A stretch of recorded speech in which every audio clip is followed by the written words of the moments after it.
seperti rumput katanya ya. Pada waktu pagi itu tumbuh dan akhirnya sore itu lisut layu. Ya. Dan Musa katakan bahwa umur manusia itu paling 70 tahun, ya. Dan kalau misalnya ada bonus, misalnya 85 tahun atau 100 tahun, ya. Tapi apa namanya? Penuh dengan kesusahan dan kesukaran, ya, penderitaan. Mungkin kalau Musa 120 tahun, ya. Kalau pada waktu Musa dia itu di Gunung Nebo, dia tidak bisa masuk ke tanah Kanaan, ya, dan dia dipanggil oleh Tuhan. Jadi ini merupakan warning di mana di dalam Mazmur pasal 90 ayat 12, ajarlah aku menghitung hari-hariku sedemikian rupa hingga aku beroleh hati yang bijaksana. Jadi di sini berbicara mengenai waktu adalah satu kesempatan yang harus kita raih, ya. Kalau bahasa Yunani-nya disebut kairos, momentum di mana kesempatan itu harus kita raih, dan kalau kita tidak raih maka kesempatan itu hilang. Jadi bapak-bapak dan ibu di sini, mari kita berpacu dengan waktu. Kita belajar di dalam wadah ini, di mana wadah ini satu sarana untuk kita menjangkau jiwa-jiwa, untuk mereka juga boleh dimenangkan, ya. Cara Tuhan itu luar biasa, ya. Kalau untuk memberkati itu, firman Tuhan katakan apa namanya, mujizat itu masih berlaku sampai saat ini. Tapi pada waktu Tuhan Yesus bertanya apakah lebih baik melakukan mujizat atau dosamu diampuni, orang kan kadang-kadang memilihnya mujizat gitu, ya. Tapi sebetulnya mujizat yang terbesar pada waktu kita percaya menerima Yesus, mendapatkan keselamatan. Mari kita belajar firman Tuhan di dalam Lukas pasal 5 ayat 17, ya. Jadi orang lumpuh yang disembuhkan, kisah ini dicatat baik di dalam Matius pasal 9, Markus pasal 2, dan Lukas pasal 5. Jadi kalau di istilah teologi disebut Injil sinoptik. Injil sinoptik itu satu berita yang ada kesejajaran. Beritanya sejajar gitu kan. Cuman perbedaan sedikit di sana sini. Kita lihat Pak Tony, ya. Lukas pasal 7. Lukas pasal 5 ayat 17. Kalau nggak salah Lukas 5 ayat 17, orang lumpuh disembuhkan, Pak. Ya. Iya, menyembuhkan orang sakit. Ya, demikian firman Tuhan. Lukas 5 ayat 17. Pada suatu hari ketika Yesus mengajar, ada beberapa orang Farisi dan ahli Taurat duduk mendengarkannya. Mereka datang dari semua desa di Galilea dan Yudea dan dari Yerusalem. Kuasa Tuhan menyertai dia sehingga ia dapat menyembuhkan orang sakit. Ya, terus lalu datanglah beberapa orang mengusung seorang lumpuh di atas tempat tidur. Mereka berusaha membawa dia masuk dan meletakkan di hadapan Yesus. Karena mereka tidak dapat membawanya masuk berhubung dengan banyaknya orang di situ, naiklah mereka ke atap rumah, lalu membongkar atap itu dan menurunkan orang itu dengan tempat tidurnya ke tengah-tengah orang banyak, tepat di depan Yesus. Ketika Yesus melihat mereka, berkatalah ia, "Hai saudara, dosamu sudah diampuni."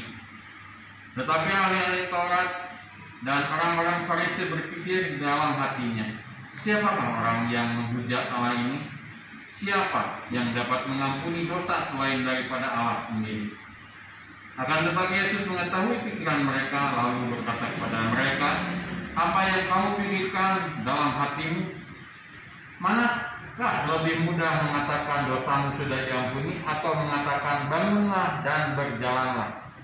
Tetapi supaya kamu tahu bahwa di dunia ini anak manusia berkuasa mengampuni dosa, berkatalah ia kepada orang lumpuh itu, kepadamu kukatakan, bangunlah, angkatlah tempat tidurmu dan pulanglah ke rumahmu. Dan seketika itu juga bangunlah ia di depan mereka, lalu mengangkat tempat tidurnya dan pulang ke rumahnya sambil memuliakan Allah. Semua orang itu takjub lalu memuliakan Allah, dan mereka sangat takut, katanya, hari ini kami telah menyaksikan hal-hal yang sangat mengherankan. Amin.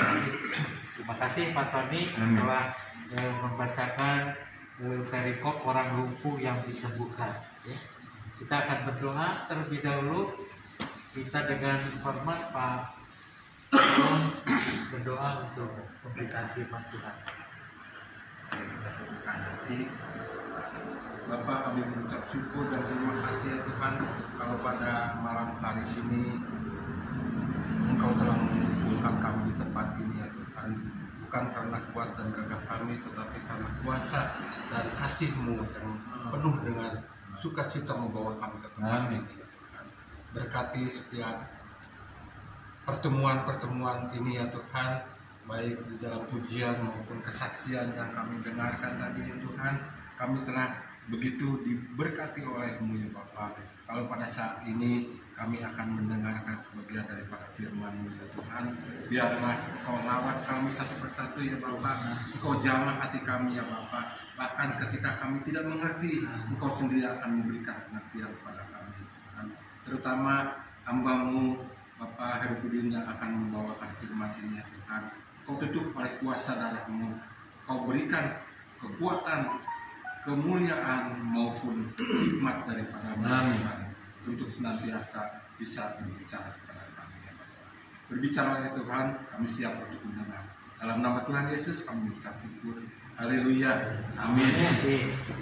Bapak-bapak dan Ibu di tempat ini, di dalam Yohanes pasal 12 ayat 32 dikatakan kalau Yesus ditinggikan, menarik orang untuk datang berbondong-bondong. Bapak, kita lihat Pak Jim Senangoy, Yohanes pasal 12 ayat 32 Pak.